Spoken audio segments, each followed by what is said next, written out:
Bab 4. Sistem bisnis. Pengantar bab. Dalam bab ini akan disajikan mengenai konsep sistem bisnis, khususnya mengkaji dalam lingkup ekonomi model lama sampai modern. Transaksi-transaksi bisnis modern sebagian besar dilaksanakan dalam struktur pasar. Bisnis memperoleh suplai, bahan baku, dan mesin-mesin dalam pasar industri, mencari pegawai di pasar tenaga kerja, mentransfer produk jadi ke pengecer di pasar-pasar grosir, dan transfer terakhir ke konsumen dilakukan di pasar-pasar pengecer.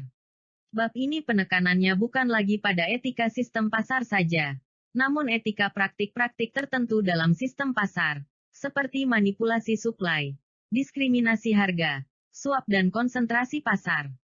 Tujuan umum. Setelah membaca bab ini, mahasiswa diharapkan mampu memahami dan menjelaskan konsep sistem bisnis yang terjadi dalam pasar. Tujuan khusus. Setelah membaca bab ini, mahasiswa diharapkan mampu menjelaskan dan menguraikan pengertian sistem pasar, menjelaskan konsep pasar bebas menurut John Locke, menjelaskan konsep pasar bebas menurut Adam Smith, menjelaskan bagaimana kritikan Marx terhadap konsep pasar bebas, menjelaskan kesimpulan dari sistem pasar yaitu dengan konsep ekonomi campuran. Sistem bisnis pasar bertujuan menyelesaikan masalah-masalah ekonomi dasar yang dihadapi semua masyarakat, mengkoordinasi berbagai aktivitas ekonomi dari para anggota masyarakat. Siapa yang memproduksi dan siapa yang menggunakan. Masyarakat modern menyelesaikan masalah ini dengan dua cara, yaitu dengan menggunakan sistem pasar bebas dan sistem perintah. Pada sistem perintah, satu otoritas seseorang atau komisi membuat keputusan tentang apa yang akan diproduksi, siapa yang akan memproduksi, dan siapa yang akan mendapatkannya. Otoritas ini selanjutnya mengkomunikasikan keputusan ini kepada para anggota sistem dalam bentuk perintah atau instruksi dan penyebaran di antara para anggota sistem terjadi sejalan dengan perintah tersebut. Ini sebagai cara di mana aktivitas ekonomi internal dari perusahaan bisnis yang terintegrasi secara vertikal dikoordinasi. Kelompok manajemen pada perusahaan yang terpadu memutuskan apa yang akan diproduksi oleh berbagai divisi dan produk apa yang akan disuplai masing-masing divisi ke divisi lainnya. Keputusan-keputusan ini selanjutnya dikomunikasikan ke organisasi, mungkin dalam bentuk anggaran. Sistem perintah juga dapat diperluas ke dalam seluruh sistem ekonomi sebuah negara. Dari tahun 1928 sampai 1953. Uni Soviet menerapkan serangkaian perencanaan ekonomi menyeluruh yang menentukan dengan tepat berapa banyak tenaga kerja dan sumber daya yang akan diberikan, apa saja yang akan diproduksi dan bagaimana mengalokasikan produk yang dihasilkan pada berbagai perusahaan dan konsumen. Tujuan, sistem perencanaan pusat, Uni Soviet adalah mengindustrialisasikan perekonomian secepat mungkin. Sebagai alternatif dari sistem perintah adalah sistem pasar bebas. Dalam sistem pasar bebas, semua perusahaan, yang masing-masing dimiliki oleh individu yang berbeda dan mencari keuntungan dengan cara yang berbeda, membuat keputusan atas apa yang akan mereka produksi dan bagaimana memproduksinya. Selanjutnya masing-masing perusahaan mempertukarkan barang dengan perusahaan lain dan pada konsumen dengan harga yang paling menguntungkan. Harga berperan mengkoordinasi produksi dengan mendorong investasi pada industri-industri yang menguntungkan dan menarik investasi dari industri yang kurang menguntungkan. Dalam teorinya, sistem pasar bebas didasarkan pada dua komponen yaitu sistem properti swasta dan sistem pertukaran sukarela. Jika sebuah masyarakat akan menggunakan sistem pasar bebas, mereka perlu menerapkan sistem hukum properti termasuk peraturan kontrak, yang memberikan hak pada individu untuk membuat keputusan atas barang-barang apa yang akan mereka miliki dan memberikan kembali hak tersebut saat mereka saling mempertukarkan barang-barang. Dalam sistem pasar bebas murni, tidak ada batasan atas apapun yang bisa dimiliki seseorang dan apa yang boleh dilakukan dengan properti yang dimilikinya atau apa saja pertukaran yang boleh dilakukannya. Jadi, dalam pasar bebas murni perbudakan itu sah, mempekerjakan anak di bawah umur itu sah, termasuk tidak membayar pajak pun dikatakan sah. Tapi yang dianut di semua negara saat ini, dalam semua ekonomi ada hal-hal tertentu yang tidak boleh dimiliki atau dilakukan seperti, tidak boleh memiliki budak, tidak boleh semena-mena dalam polusi, tidak boleh mempekerjakan anak di bawah umur, dan juga wajib membayar pajak. Batasan-batasan semacam ini tentu karena adanya campur tangan sistem perintah, sehingga penerapan pasar bebas murni sangat tidak mungkin di berbagai negara. Pertimbangan pemerintah atas kesejahteraan masyarakat mendorong dikeluarkannya instruksi yang berkaitan dengan barang apa saja yang boleh diproduksi dan dipertukarkan, sehingga munculan peraturan pemerintah dalam suatu bentuk tertentu. Berikut beberapa konsep dari pandangan tokoh yang mendalami mengenai sistem pasar. Pasar bebas dan hak. John Locke. Satu pernyataan yang mendukung sistem pasar bebas atau tidak teregulasi adalah manusia memiliki hak-hak alami tertentu yang hanya dapat dipertahankan melalui sistem pasar bebas. Ada dua hak alami yang dilindungi dalam sistem pasar bebas, yaitu hak atas kebebasan dan hak atas properti pribadi. Pasar bebas dianggap mampu melindungi hak atas kebebasan sejauh memungkinkan masing-masing individu untuk mempertukarkan barang-barang mereka secara sukarela dan bebas dari paksaan pemerintah. Pasar bebas dianggap mampu melindungi hak atas properti pribadi sejauh masing-masing individu bebas memutuskan apa yang akan dilakukan dengan apa yang dimilikinya tanpa intervensi pemerintah. Locke tahun 1632 sampai tahun 1704 dalam Velasquez 2005/165 menyatakan bahwa jika tidak ada pemerintahan, manusia akan mendapati dirinya dalam keadaan alami. Dalam keadaan alami ini, setiap orang secara politik adalah sama dan sepenuhnya bebas dari batasan-batasan selain hukum alam, hukum Tuhan. Menurut Locke, hukum alam mengajarkan setiap orang bahwa dia memiliki hak atas kebebasan dan bahwa tidak ada seorang pun boleh dilepaskan dari keadaan alami ini dan tunduk pada kekuasaan politik orang lain tanpa persetujuannya. Hukum alam juga 33.197.801.318.260 mengatakan pada kita bahwa setiap manusia mempunyai hak kepemilikan atas tubuhnya, usahanya, hasil kerjanya, dan bahwa kepemilikan ini adalah alami. Dengan kata lain, tidak dibentuk atau diciptakan oleh pemerintah ataupun pemberian pemerintah. Tetapi lebih jauh, keadaan alami merupakan suatu keadaan yang penuh bahaya di mana individu terus-menerus menghadapi ancaman dari orang lain. Karena semua makhluk dari raja sampai rakyat biasa memiliki hak yang sama, dan tidak ada pengawas atas keadilan, maka kebahagiaan yang diperoleh dalam keadaan semacam ini sangat tidak aman. Sehingga selanjutnya, individu mengorganisasikan diri ke dalam sebuah lembaga politik dan membentuk pemerintahan dengan tujuan utama memberikan perlindungan atas hak-hak alami yang tidak boleh diperoleh dalam keadaan alami.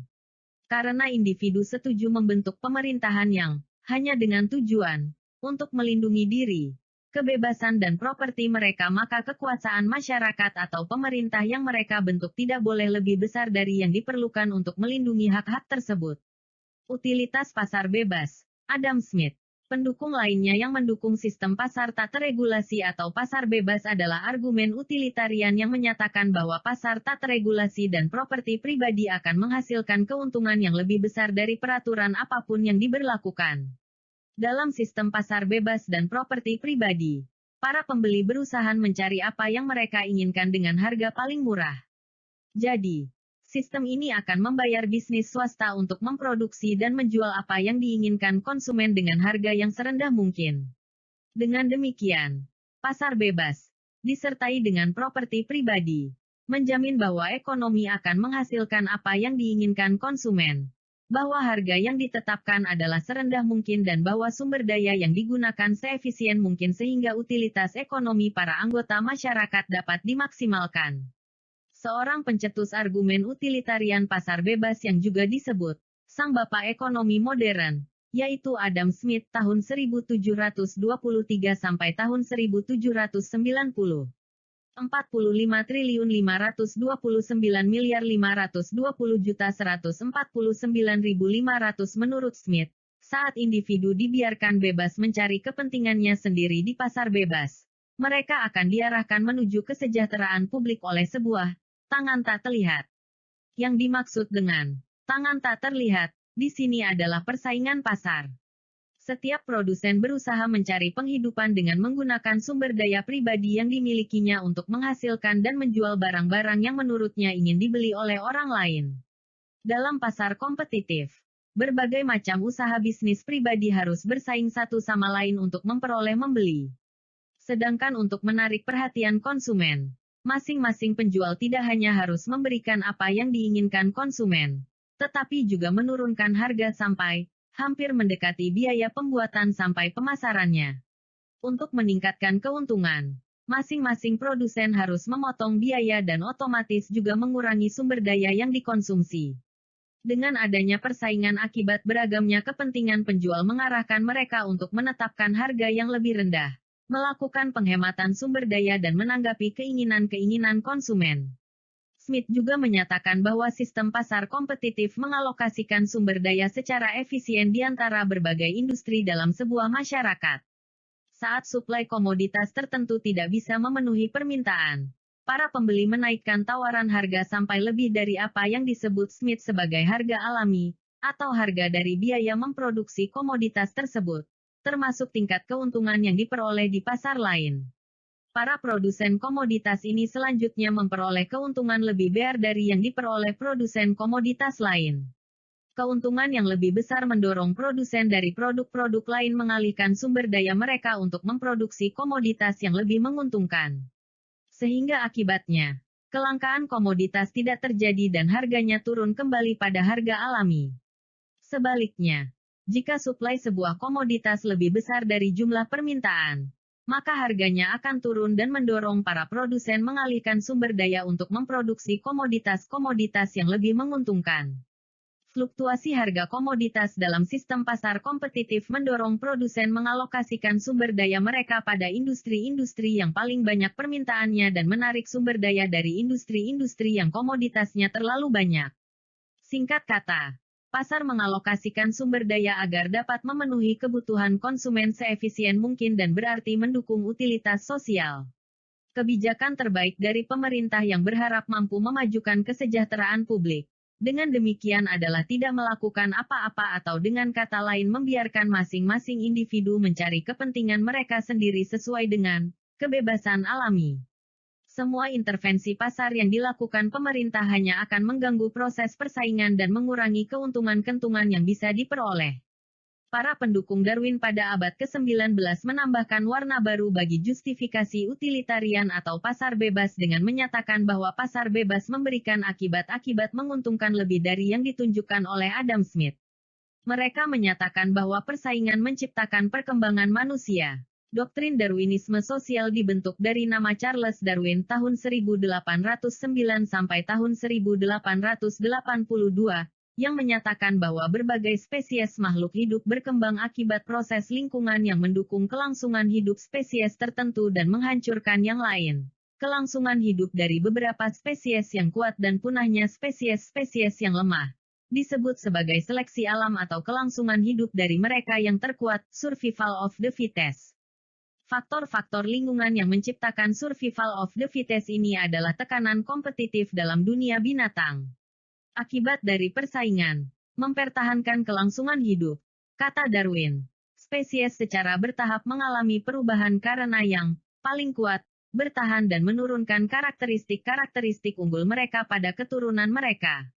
Sebelum Darwin mempublikasikan teorinya, filsuf Herbert Spencer tahun 1802 sampai tahun 1903, dan pemikir lain telah mengusulkan bahwa proses-proses evolusi yang digambarkan Darwin juga terjadi dalam masyarakat manusia. Spencer mengklaim bahwa seperti halnya persaingan dalam dunia binatang menjamin bahwa hanya yang paling kuat yang mampu bertahan. Demikian juga persaingan dalam dunia ekonomi yang menjamin bahwa hanya individu-individu yang paling kuat yang mampu bertahan dan mencapai puncak. Sehingga implikasinya yaitu ketidaknyamanan, penderitaan dan kematian adalah hukuman yang diberikan alam atas kebodohan dan ketidakmampuan dan juga cara memperbaikinya. Sebagian dengan menyingkirkan spesies yang perkembangannya paling rendah dan sebagian dengan memberikan pengalaman disiplin yang tidak pernah berhenti pada yang lainnya. Alam mempertahankan perkembangan sebuah ras yang mampu memahami kondisi keberadaannya dan mampu menghadapinya. Individu-individu yang agresif dalam bisnis sehingga memungkinkan mereka berhasil dalam dunia persaingan bisnis adalah yang terkuat, dan otomatis juga terbaik.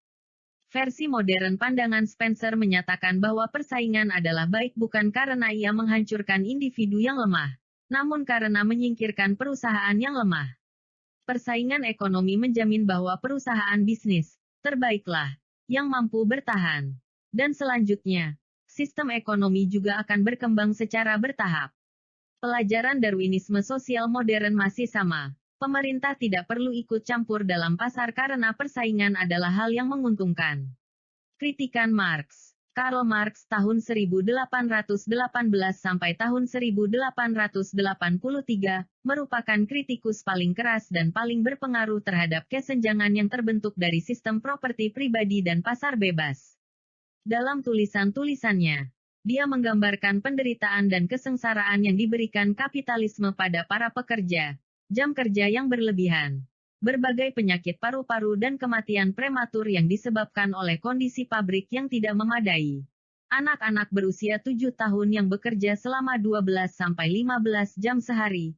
30 penjahit wanita yang bekerja selama 30 jam tanpa istirahat dalam sebuah ruangan yang harusnya hanya digunakan 10 orang. Velasquez. 2005/180.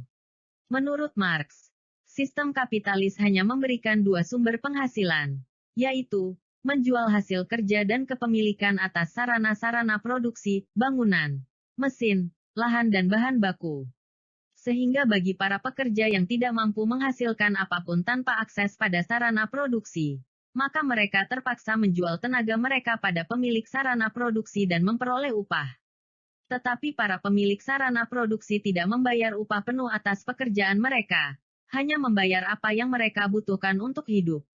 Lebih lanjut, terjadi perbedaan antara nilai hasil kerja dan upah subsistensi yang mereka terima diambil oleh pemilik sarana produksi dan menjadi keuntungan pemilik sarana produksi tersebut.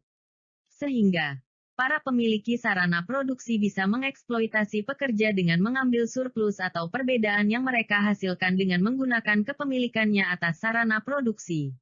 Dan sebagai akibatnya, pemilik sarana produksi menjadi bertambah kaya dan para pekerja semakin miskin.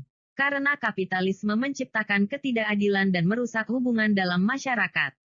Marx menyatakan bahwa manusia seharusnya mampu untuk mewujudkan sifat mereka dengan mengembangkan potensi ekspresi diri secara bebas dan memenuhi kebutuhan-kebutuhan mereka sesuai dengan kemampuannya. Sehingga untuk itu, setiap manusia haruslah mampu terlibat dalam kegiatan-kegiatan produktif dan menguasai apa yang mereka hasilkan. Dalam memenuhi kebutuhan hidup, mereka harus tahu apa kebutuhan mereka yang sesungguhnya dan mampu menjalin hubungan-hubungan sosial yang memuaskan. Dalam pandangan Marx, kapitalisme mengasingkan kelas pekerja dengan tidak mengizinkan mereka untuk mengembangkan potensi produktif mereka ataupun memenuhi kebutuhan-kebutuhan mereka yang sesungguhnya. Marx juga menyatakan kalau ekonomi kapitalis menghasilkan 4 bentuk pengasingan atau pemisahan pekerja dari apa yang seharusnya menjadi milik mereka. Velasquez. 2005/180, yaitu masyarakat kapitalis memberikan penguasaan atas hasil usaha para pekerja pada orang lain, sehingga apa yang dihasilkan oleh pekerja dari hasil usahanya diambil oleh pemilik perusahaan kapitalis dan digunakan untuk tujuan-tujuan yang bertentangan dengan kepentingan pekerja. Seperti apa yang dituliskan Marx, kehidupan yang diberikan oleh pekerja pada suatu objek berubah menentang dan menganggap pekerja sebagai kekuatan yang asing dan jahat. Pekerjaan menghasilkan berbagai kekayaan bagi yang kaya, namun hanya memberikan kemiskinan pada pekerja. Ia menciptakan istana, namun hanya memberikan gubuk pada pekerja. Ia menciptakan keindahan, namun hanya memberikan kecacatan pada pekerja. Ia mengganti tenaga manusia dengan mesin, namun memberikan pekerjaan kasar dan mengubah sebagian pekerja menjadi mesin. Ia menciptakan kecerdasan, tapi juga kebodohan bagi pekerja. Kapitalisme mengasingkan pekerja dari aktivitasnya sendiri. Pasar kerja memaksa pekerja memperoleh penghidupan dengan menerima pekerjaan yang tidak memuaskan, dan tidak mampu memberikan pemenuhan kebutuhan dan dikendalikan oleh pilihan orang lain. Dalam tulisannya, Marx bertanya, apa yang membentuk pengasingan kerja? Pekerjaan yang eksternal dari pekerjanya, yang bukan merupakan bagian dari sifatnya dan yang tidak memberikan pemenuhan, namun malah menolak dirinya. Membuatnya merasa menderita, tidak mampu mengembangkan kemampuan mental dan fisiknya namun secara fisik melelahkan dan secara mental merendahkan derajatnya.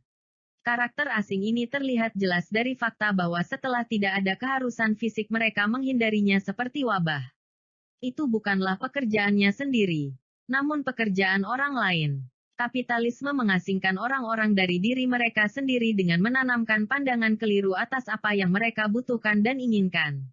Marx menunjukkan pengasingan dari diri sendiri ini dalam sebuah gambaran tentang seorang ekonom kapitalis. Tesis utamanya adalah penolakan atas kehidupan dan kehidupan manusia. Semakin sedikit yang Anda makan, minum, beli buku, nonton film atau bola, dan semakin sedikit Anda berpikir, mencintai, berteori, menyanyi, melukis, dan sebagainya, maka semakin banyak yang bisa Anda simpan dan semakin banyak pula kekayaan Anda yang tidak dapat rusak dimakan rayap, modal. Semakin kecil Anda, semakin Anda mengekspresikan hidup Anda, semakin banyak yang Anda miliki, dan semakin terasing hidup Anda, dan semakin besar kekayaan dari keberadaan Anda yang terasing. Masyarakat kapitalis mengasingkan manusia satu sama lain dengan memisahkan mereka ke dalam kelas-kelas sosial yang bertentangan dan tidak sederajat serta menghancurkan komunitas dan hubungan perhatian. Marx menyatakan bahwa kapitalis membagi manusia ke dalam kelas pekerja, proletariat, dan kelas pemilik modal dan pengusaha, borjuis. Kepemilikan kapitalis dan pasar bebas atau tak teregulasi. Dengan demikian menciptakan ketidakadilan kekayaan dan kekuasaan. Kelas borjuis yang memiliki sarana-sarana produksi dan mengakumulasi modal yang semakin besar. Dan kelas pekerja, proletar, harus menjual tenaga mereka untuk dapat hidup dan terasingkan dari apa yang mereka hasilkan. Dari pekerjaan mereka, dari kebutuhan-kebutuhan mereka dan dari manusia lain. Walaupun properti pribadi dan pasar bebas menjamin kebebasan kelas pemilik yang kaya, namun pasar melakukannya dengan menciptakan kelas pekerja yang terasing di mana hubungan perhatian di antara pekerja dan pemilik sarana-sarana produksi tidak berhasil. Fungsi pemerintah sesungguhnya seperti dalam sejarah, menurut Marx adalah melindungi kepentingan-kepentingan kelas penguasa. Mungkin orang-orang memiliki keyakinan bahwa pemerintah ada untuk melindungi kebebasan dan keadilan dan menjalankan kekuasaan menurut perjanjian, seperti kata Locke, namun kenyataannya bahwa kekuasaan kaum kaya yang mengendalikan proses politik Velasquez, 2005-183. Jadi, menurut Marx pemerintahan suatu masyarakat beserta ideologi-ideologinya dirancang untuk melindungi kepentingan-kepentingan dari kelas penguasa ekonomi. Kelas-kelas ini selanjutnya juga terbentuk dari hubungan-hubungan produksi dalam masyarakat dan hubungan produksi ini ditentukan oleh kekuatan-kekuatan produksi dalam masyarakat.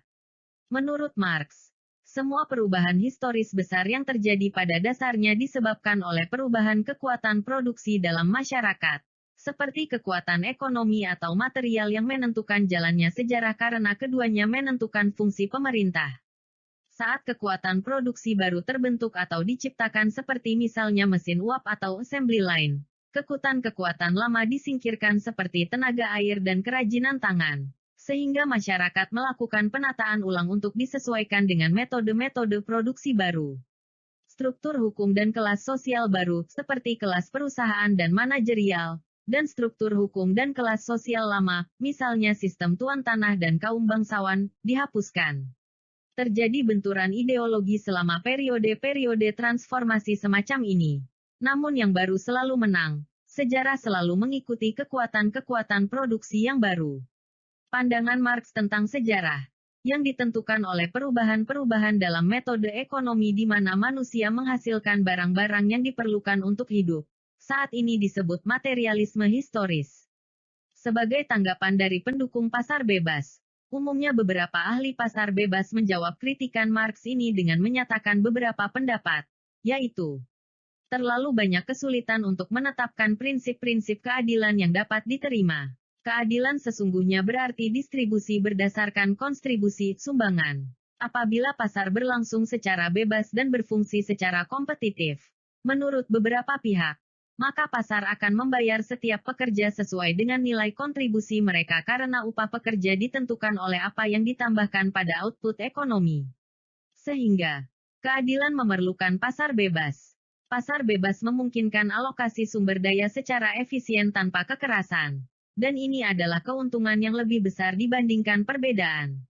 Pasar bebas didasarkan pada gagasan bahwa preferensi para pejabat pemerintah tidak boleh menentukan hubungan yang terdapat dalam masyarakat. Seperti misalnya, bahwa pemerintah tidak boleh bersikap lebih mendukung komunitas religius tertentu, atau hanya mendukung dan mementingkan sekelompok tertentu dalam ekonomi. Dengan pasar bebas, setiap orang bebas memilih dan bergabung dengan kelompok apapun untuk mendapatkan nilai apapun. Kesimpulan, ekonomi campuran. Sampai saat ini, perdebatan antara pihak-pihak yang menentang dan mendukung pasar bebas, intervensi pemerintah dan kepemilikan pribadi masih terus berlangsung. Perdebatan tersebut juga dipicu oleh peristiwa-peristiwa yang terjadi di dunia, khususnya runtuhnya sejumlah pemerintahan komunis seperti negara Uni Soviet dan munculnya beberapa pesaing tangguh dari negara-negara Asia seperti Jepang. Sejumlah pihak menyatakan bahwa runtuhnya pemerintahan komunis di seluruh dunia menunjukkan bahwa kapitalisme, dengan penekanannya pada pasar bebas adalah pemenang. Namun pengamat lain menyatakan bahwa munculnya kekuatan-kekuatan ekonomi baru seperti Jepang menunjukkan bahwa pasar dihindari karena kontroversi ini telah mendorong sejumlah ekonom untuk mempertahankan sistem pasar bebas dan kepemilikan pribadi. Namun dengan mengubah cara kerjanya melalui peraturan pemerintah untuk menghilangkan kekurangan-kekurangan yang paling jelas. Perpaduan antara peraturan pemerintah, pasar bebas parsial, dan kepemilikan pribadi terbatas adalah apa yang umumnya disebut ekonomi campuran. Secara prinsip, ekonomi campuran adalah mempertahankan sistem pasar dan kepemilikan pribadi namun sekaligus bergantung pada kebijakan pemerintah untuk mengatasi kekurangan-kekurangannya. Transfer pemerintah atas penghasilan pribadi digunakan untuk menghilangkan aspek-aspek buruk dari dengan menarik uang dari kelompok kaya dalam bentuk pajak penghasilan dan mendistribusikannya kepada kaum miskin dalam bentuk tunjangan kesejahteraan. Adanya peraturan tentang upah minimum, keselamatan kerja, serikat pekerja, dan berbagai peraturan lain digunakan untuk melindungi pekerja dari eksploitasi. Monopoli diatur, dinasionalisasikan atau dilarang. Kebijakan moneter dan fiskal pemerintah ditujukan untuk menjamin tidak adanya pengangguran. Lembaga-lembaga pengawasan pemerintah bertugas mengawasi perusahaan agar mereka tidak melakukan tindakan-tindakan yang merugikan masyarakat. Rangkuman, pasar bertujuan menyelesaikan masalah-masalah ekonomi dasar yang dihadapi semua masyarakat, mengkoordinasi berbagai aktivitas ekonomi dari para anggota masyarakat. Siapa yang memproduksi dan siapa yang menggunakan. Masyarakat modern menyelesaikan masalah ini dengan dua cara, yaitu dengan menggunakan sistem pasar dan sistem perintah. Pada sistem perintah, satu otoritas seseorang atau komisi membuat keputusan tentang apa yang akan diproduksi, siapa yang akan memproduksi, dan siapa yang akan mendapatkannya. Dalam sistem pasar bebas, semua perusahaan, yang masing-masing dimiliki oleh individu yang berbeda dan mencari keuntungan dengan cara yang berbeda, membuat keputusan atas apa yang akan mereka produksi dan bagaimana memproduksinya.